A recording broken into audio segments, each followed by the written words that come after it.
Hey guys, Dr. Danny McLane here, coming back to you from ADIO Chiropractic. Hope your day's great. Let's just jump right into today's topic. Inflammation. Do I use heat or do I use ice? Does it hurt? Is it throbbing? How did you injure it? One of the things most people don't realize is that the four hallmarks of inflammation are heat, redness, swelling, and pain.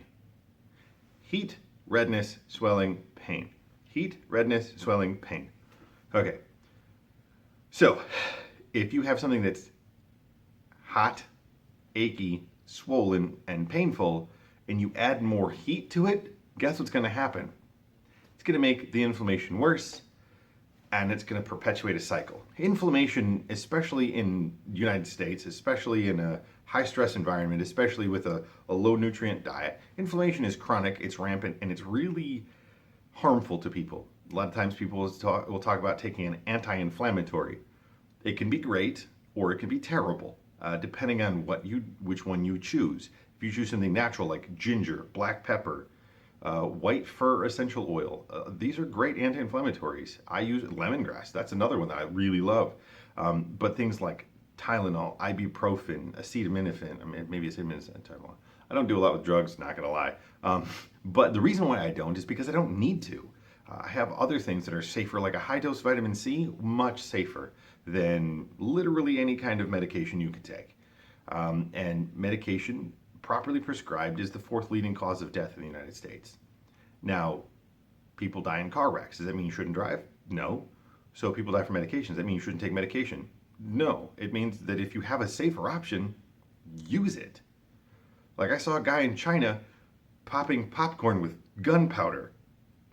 I prefer a safer method, but that's an option. The point is that if you're looking to get rid of inflammation, there's a lot of things that you can do that are going to help that. Now, if you just want to go back, real simple, hot versus cold, heat versus ice.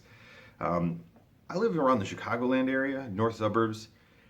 Holla. Anyway, Libertyville to be specifically. I probably said at the beginning of the video. Anyway, so if it's really, really cold outside and you're really stiff and you kind of can't move well, then maybe heat for a little while is good, or like a hot shower, and then you just let your body cool down to regular temperature. But if you have that hot, throbbing, aching pain, ice is always going to be better.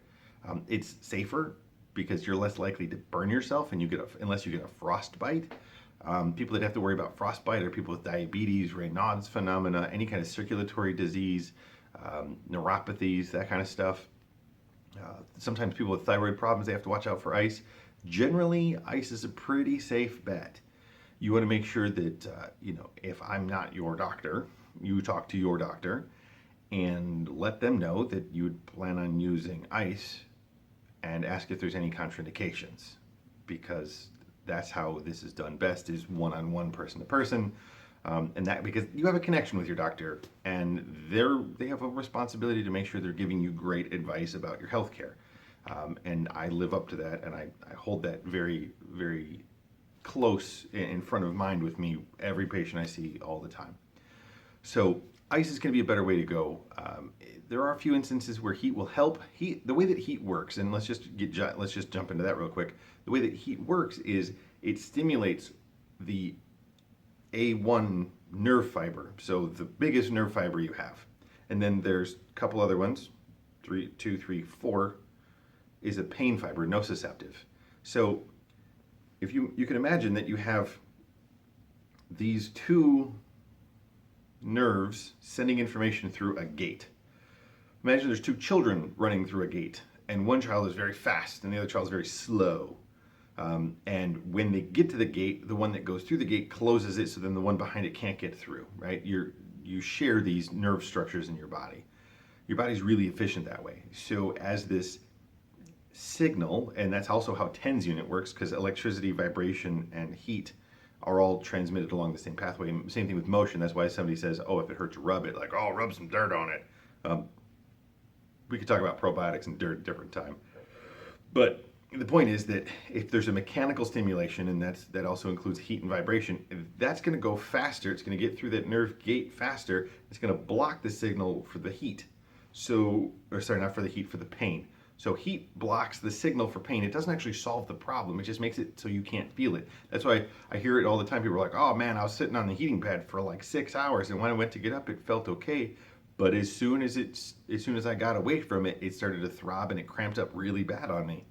Well, the throbbing is from the swelling, and the inflammation and the pain all come together as one. So a few instances where I'd recommend heat.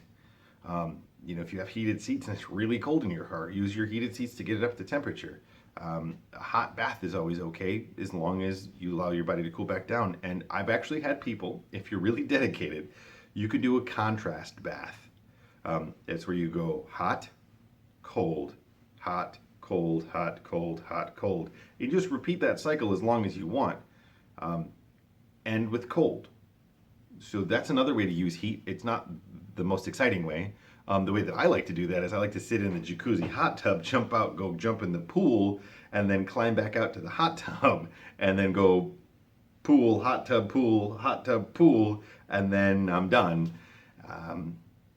There are arguments against that for thermal stress, but if we're talking about just specific, treatment for what you got going on, I think that would help.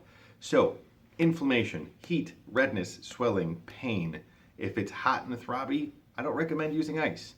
Hopefully this helps. If you have questions specifically, drop them in the comments below. I can't give you any medical advice over the internet, so hopefully I can answer them without giving you specific directives of what you should do. I can talk about possibilities and that sort of thing, but I'd love to hear what you have to think. Stay tuned.